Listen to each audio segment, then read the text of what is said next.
Selamat berjumpa kembali, saya Romo Gregory Harapan SWD akan membawakan renungan untuk Hari Raya Penampakan Tuhan tahun 2023. Bijak seperti orang Majus. Mereka pulang ke negerinya melalui jalan lain. Pernyataan ini adalah tema untuk Natal tahun 2022 yang disepakati bersama oleh KWI dan PGI. Pernyataan ini lebih dimaknai secara simbolis, secara rohani. Setiap perjumpaan dengan Yesus selalu membawa perubahan. Hidup menjadi tidak sama lagi dengan sebelumnya. Perubahan itu terjadi secara pribadi, komunitas, atau kelompok, juga institusi. Dalam perjumpaan itu ada sesuatu yang baru. Sesuatu yang baru itu mestinya dijaga dan dirawat. Lalu kita bertanya, siapakah orang Majus itu? Mereka adalah orang terdidik, terpelajar, dan bijaksana. Mereka adalah ahli perbintangan dan ahli benda angkasa. Cerita tentang orang Majus ini hanya ada dalam Injil Matius, bab 2 ayat 1-12. Kualitas yang dimiliki oleh para Majus.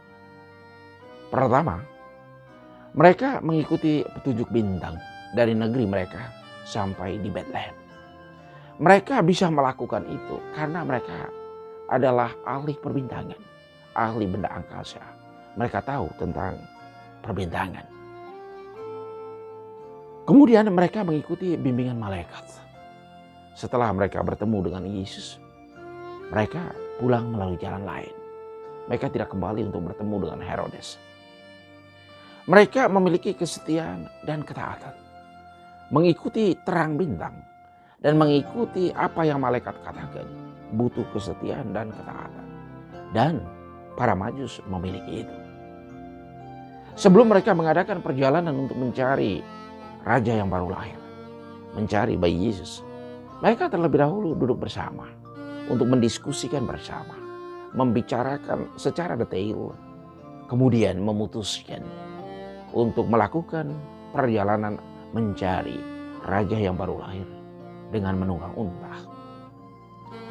Kebersamaan itu menjadi penting karena mereka berbagi apa yang mereka ketahui dan apa yang mereka rasakan dan juga pengalaman mereka. Ini suatu keputusan bersama. Keputusan itu menjadi gerakan bersama untuk mencapainya. Mereka komit, mereka menyepakati, dan mereka mau untuk mencapainya. Setelah mereka bertemu dengan bayi Yesus, mereka pulang melalui jalan lain. Alasannya, pertama, menghindari bertemu dengan Raja Herodes yang ingin membunuh bayi Yesus. Karena di saat para Majus itu datang bertemu dengan Herodes setelah mereka sampai di Yerusalem, Raja Herodes begitu terkejut. Dan dia mencari tahu di mana tempat kelahiran raja yang baru lahir itu. Dan setelah ia mengetahuinya, ia berpesan kepada para Majus itu, pergilah ke Bethlehem dan setelah kamu menemukannya, tolong datang beritahu ke saya dan nanti saya juga akan pergi untuk menyembahnya. Alasan yang kedua yakni ada keberanian untuk menghadapi tantangan baru. Yakni melakukan sesuatu yang baru, mengikuti jalan yang lain. Hidup sesudah bertemu dengan Yesus tidak sama lagi, mestinya berbeda. Dan orang Majus mau tunjukkan itu, bahwa setelah mereka bertemu dengan Yesus, ada keberanian, ada suatu semangat baru untuk pulang dan membagi semangat itu dengan lebih banyak orang lagi. Ada banyak contoh dalam kitab suci Perjanjian Lama dan Perjanjian Baru. Orang yang mengalami perubahan setelah mereka bertemu dengan Allah. Dalam Perjanjian Lama misalnya Musa, Abraham, Gideon, Yesaya, Yeremia, dan lain-lain. Musa sebagai penggembala kambing domba. Kemudian dia dipilih Tuhan untuk menjadi penggembala orang Israel. Menghantar orang Israel keluar dari Mesir menuju tanah terjanji. Atau Yeremia misalnya. Dia merasa, Tuhan Allah, saya masih muda, saya tidak pandai berbicara. Tetapi Tuhan hadir dalam dirinya. Jangan takut apa yang akan engkau katakan. Dan saya akan meletakkan kata-kataku ke dalam mulutmu. Dalam perjanjian baru, contoh orang yang mengalami perubahan setelah bertemu dengan Yesus. Misalnya, pertama, mereka yang disembuhkan oleh Yesus dari pelbagai sakit dan penyakit yang mereka alami. Pengalaman langsung itu mengubah orang-orang itu untuk memperbaiki hidup mereka, kemudian menjadi pengikut Kristus dan mewartakan, menceritakan tentang apa yang mereka alami. Yang kedua, Petrus, Thomas, Maria Magdalena. Mereka punya pengalaman pribadi tentang Yesus dan kemudian mengubah hidup mereka sesudahnya. Petrus menjadi semakin percaya. Thomas menjadi semakin percaya juga. Maria Magdalena bertobat dan kemudian mengikuti Yesus. Dan dialah yang kemudian menjadi saksi kebangkitan Yesus. Salah satu dari banyak murid yang lain. Lalu yang ketiga, 2 murid ke Emmaus. Mereka mengalami perubahan setelah bertemu dengan Yesus. Dan yang paling hebat, kita dengar dalam cerita Paulus. Dia berubah setelah ia bertemu dengan Yesus dalam perjalanannya ke Damsyik. Ia bertobat dan menjadi pewarta Kristus. Dan ia adalah seorang misionaris sejati yang pergi keluar wilayah Yahudi untuk mewartakan Kristus yang bangkit. Para Majus berjalan bersama-sama mencari bayi Yesus. Pesannya untuk kita yaitu pertama, kita mesti merawat kebersamaan dan keberagaman. Di mana saja kita berada, teristimewa dalam konteks Indonesia tercinta ini. Atau di paroki kita ini. Mengajak kita untuk jalan bersama-sama dalam menemukan kehendak Dia yang tinggal di antara kita. Emmanuel.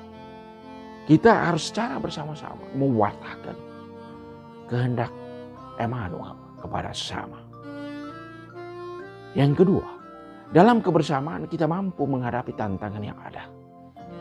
Tantangan yang dijumpai dalam kebersamaan semakin mudah untuk diatasi karena ada kekuatan besar yang dimiliki dalam kelompok, dalam kebersamaan. Ketika kita beragam-ragam, berbeda-beda, kita jaga dan rawati perbedaan-perbedaan yang ada. Bukan untuk memecah belahkan, tetapi untuk mempersatukan. Juga kita bersyukur dan mengembangkan keragaman yang kita miliki itu untuk kebaikan lebih banyak orang lagi. Keempat, dalam kebersamaan kita menata hidup dalam keluarga, dalam lingkungan gereja dan juga masyarakat. Ini pesan untuk menjaga keberagaman, kebersamaan. Lalu pesan yang kedua yakni bangkit lebih cepat dan bangkit lebih kuat. Pertama-tama kita bangkit dari pengaruh pandemi COVID-19 yang mengambrukkan banyak sisi kehidupan. Kedua, membangun budaya kasih di tengah merebaknya tindakan kekerasan yang terjadi di sekitar kita. Kita harus menjadi pelaku yang membangun budaya kasih dalam kehidupan setiap hari. Ketiga, merajut kerukunan di tengah intoleransi. Bahwa ada begitu banyak orang yang coba berjuang untuk merongrong kerukunan dengan menciptakan hoax, menciptakan berita-berita bohong. Maksudnya supaya kerukunan itu menjadi pudar, menjadi hancur. Tetapi kita semua menjadi penjaganya. Yang keempat, mempopulerkan kejujuran di tengah budaya korupsi dan penyimpangan. Itu satu perjuangan bersama sebagai negara dan juga dalam konteks lingkungan keluarga kita. Korupsi multi level, waktu, dan hal-hal lainnya. Yang kelima, perlu saling memahami, menerima, mendengarkan dan menghargai satu sama lain. Memang tidak ada orang yang sama. Kita semua berbeda. Tapi perbedaan yang kita miliki digunakan untuk mengembangkan, menguatkan, dan membuat kebersamaan itu menjadi semakin menarik untuk dihidupi bersama. Keenam, hilangkan pikiran negatif dan prasangka buruk tentang sesama. Karena keduanya menghalang perubahan dalam kehidupan bersama. Siapa saja yang berpikir buruk tentang sesamanya, itu senantiasa merugi, merusak dan membuat perubahan itu terhambat. Ketujuh, kembangkan budaya hidup damai. Hidup kita terlalu singkat. Kenapa kita habiskan untuk menyusahkan sesama?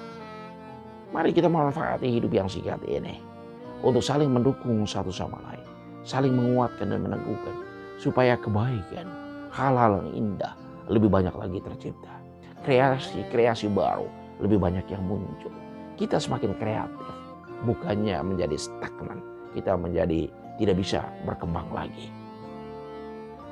Pengaruh yang ketiga, yakni menjadi sahabat untuk semua orang. Pertama, kita menjadi sahabat dari semua dan untuk semua.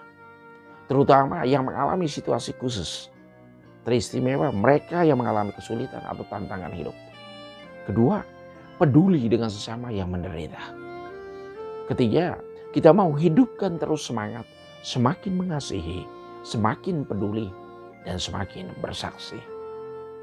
Pengaruh yang keempat untuk kita, menjadi pembawa damai melalui pewartaan di media digital. Pertama, kehadiran Sang Kasih, Yesus sendiri, harus kita wartakan dengan berbagai cara. Salah satunya melalui media sosial. Sharingkan kebaikan Allah yang kita terima lewat media digital, supaya bisa menyentuh lebih banyak orang lagi. Ketiga, menulis pendapat, pengalaman, renungan yang menyejukkan dan mendamaikan, yang membuat orang semakin kreatif dan senantiasa termotivasi untuk melanjutkan dan mengembangkan hal-hal baik dalam hidupnya. Keempat, mengunggah foto-foto keindahan hidup bersama di tengah perbedaan. Film-film pendek yang menginspirasi orang untuk peduli kepada sesama dan alam sekitar. Berani melawan ujaran kebencian, berita bohong yang dapat merusak kerukunan hidup bersama. Kalau tadi orang Majus membawa emas, kemenyan dan mur kepada Yesus, lalu apa hadiah kita untuk Yesus? Pertama, kalau selama ini kita jarang makan bersama dalam keluarga, maka di tahun 2023 ini kita usahakan supaya semakin sering itu diadakan makan bersama. Kedua, kalau selama ini jarang terlibat dalam kegiatan lingkungan gereja, di tahun 2023 mestinya lebih sering lagi mengikutinya atau aktif terlibat di dalamnya. Ketiga, kalau selama ini lingkungan kita tak ada pengurus gerejanya, maka di tahun 2023 kita lengkapi kepengurusannya. Keempat, kalau selama ini jarang ke gereja, maka di tahun 2023 kita menjadi orang yang selalu ke gereja, teristimewa di hari Minggu dan hari-hari raya lainnya.